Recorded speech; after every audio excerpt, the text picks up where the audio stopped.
এখন আমরা আছি দিল্লির হুমায়ুন টম্ব, মানে হুমায়ুনের সমাধি যেখানে সেখানে এইমাত্র এলাম।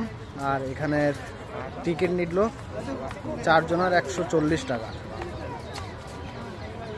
তো চলো ভেতরে যাই।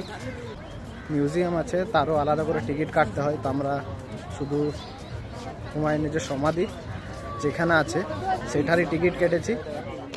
টিকিট কেটে এখান থেকে ভেতরে ঢুকলাম। আর সামনে এখানে একটু ছোটখাটো পার্কের মতো করা আছে।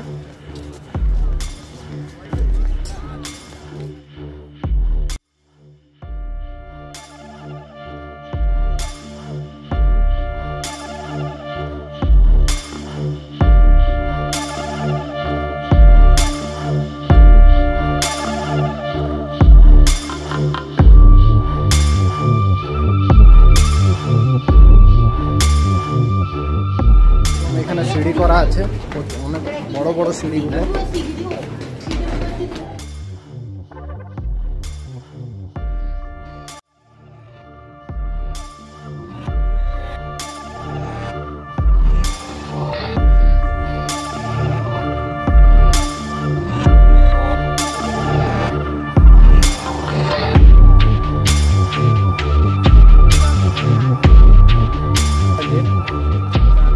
চারদিকে 4টে গেট আছে।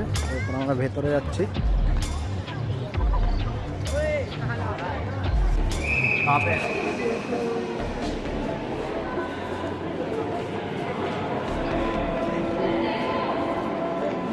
হুমায়ুনের সমাধি করে রাখা আছে এখানে।